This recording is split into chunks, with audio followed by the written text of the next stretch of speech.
पाकिस्तान के हारने के बाद से दिमाग में कहानियाँ चल रही हैं पुरानी।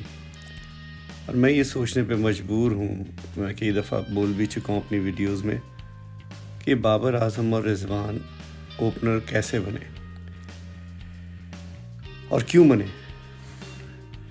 जब मैं पीछे जाता हूँ तो जो बुरा टाइम पाकिस्तान क्रिकेट का शुरू होता है वो होता है मिसबाह-उल हक की कप्तानी। मिसबाह-उल हक की कप्तानी में जो मैचेस पाकिस्तान ने ज़्यादातर जीते थे वो यूएई में जीते थे। परफॉर्मेंसेस भी वहीं थी सबसे ज़्यादा, तो वहाँ की परफॉर्मेंस की बुनियाद पे मिसबाह-उल हक को कामयाब तरीन कप्तान बना दिया, पहली चीज़। फिर उसके बाद मिसबाह-उल हक के जाने के बाद अज़हर अली, अब्दुल हफीज़, मोहम्मद हफीज़ और शोएब मलिक ये भी थे टीम में।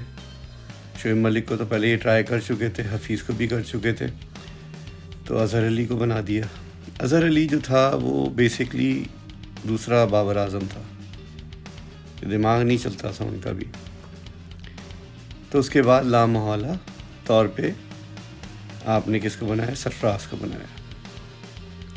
जब सरफराज कप्तान बना तो उस वक्त ज़्यादातर टीम यंग थी, नए लड़के थे, और मलिक, हफीज़ और आपका अज़हर अली ये पुराने लोगों में से थे, बाकी सब नए थे।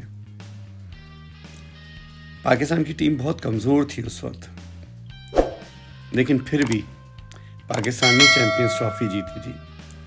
उस चैम्पियंस ट्रॉफ़ी की जो ख़ास बात थी, एक तो उसके फाइनल में फ़खर को जो है वो चांस मिला था, लेकिन जो उस फाइनल मैच के अंदर जो खूबसूरत वाली बात थी वो ये थी कि अज़हर अली ने अपना गेम चेंज किया था। अज़हर अली भी कोई ख़ास बैट्समैन नहीं था, 300 रन किए थे उसने, लेकिन उसकी भी हिस्ट्री ये थी कि वो आया, लेग स्पिनर था, उसको बना दिया बैट्समैन। तो ये तो हमारी हिस्ट्री रही है। शोएब मलिक का भी यही हाल, मतलब वो भी ऑफ स्पिनर आया, उनको ऑलराउंडर बना दिया और फिर वो एक्सपीरियंस बैट्समैन बने, कि बैटिंग कोई ख़ास नहीं थी उनकी, लपाड़ू थे वो भी।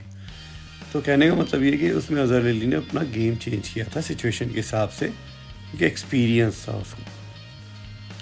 और उसमें शुरू में जब फ़खर से बैटिंग नहीं हो रही थी तो उसने बैटिंग की थी, और फिर एक स्टेज पे फ़खर ने आके फिर टेक ओवर कर लिया था। कहने का मकसद ये है कि जो ओपनर्स होते हैं वही मतलब खेल पाते हैं, या फिर एक्सपीरियंस। अब हुआ क्या उसके बाद? पाकिस्तान सरफराज की उसमें जीता कई सीरीज़, ख़ासतौर पे T20 में तो 8-9 सीरीज़ लगातार जीता, और हर जगह जाके जीता, ये नहीं कि सिर्फ यूएई में जीता।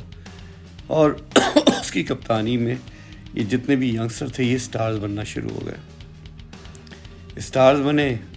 और सरफराज का एक मतलब तरीका था जो कि लोगों को पसंद नहीं था, लेकिन हमारी कौम डंडे की ज़ुबान ही समझती है, तो उसको ज़्यादा देर तक बर्दाश्त नहीं कर पाए, और उसको फारिग करने के लिए इन्होंने रिजवान को इंडक्ट किया।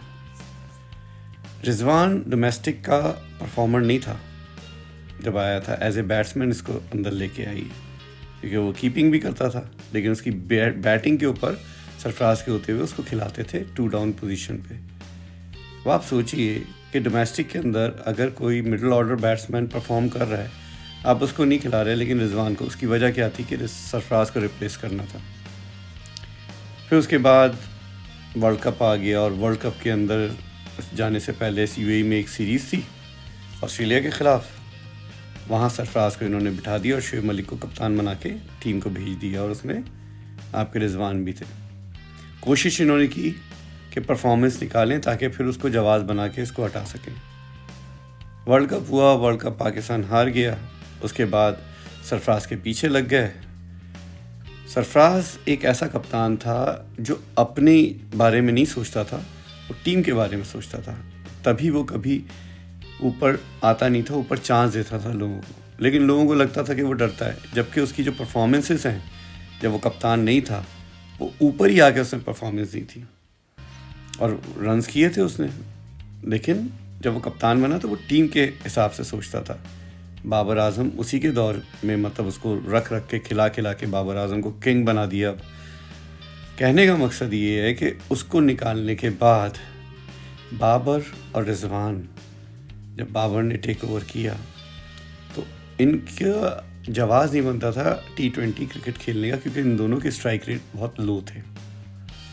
तो इन्होंने क्या किया, इन्होंने फ़ायदा उठाया। ओपनर्स काम नहीं कर रहे थे, फेल हो रहे थे, इन्होंने नया ओपनर्स के बजाय अपने आप को ही ओपनर्स के उसमें डाल दिया। इनको पता था कि ओपनिंग में आपको बॉलें ज़्यादा खेलने को मिलती हैं, तो आपको ज़्यादा रन्स करने पड़ेंगे, मतलब मिल जाएंगे और रन्स बनेंगे आपके। और एंड ऑफ द डे लोग आपका रिकॉर्ड देखेंगे, आपके स्टैट्स देखेंगे, उनको क्या पता कि इन रन से पाकिस्तान कितने मैचेस जीता और कितने हारे। और वही हुआ, बाबर आजम दुनिया के सबसे ज़्यादा T20 के रन बनाने वाले बैट्समैन बन गए, रिजवान का सबसे ज़बरदस्त एवरेज हो गया। लेकिन पाकिस्तान कहाँ खड़ा है, पाकिस्तान को इन्होंने बर्बाद कर दिया।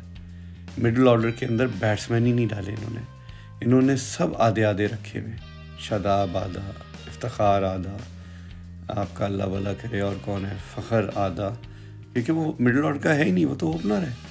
उसके बाद उस्मान आधा, सब आधे आधे लोग हैं यार, कोई प्योर बैट्समैन नहीं रखा।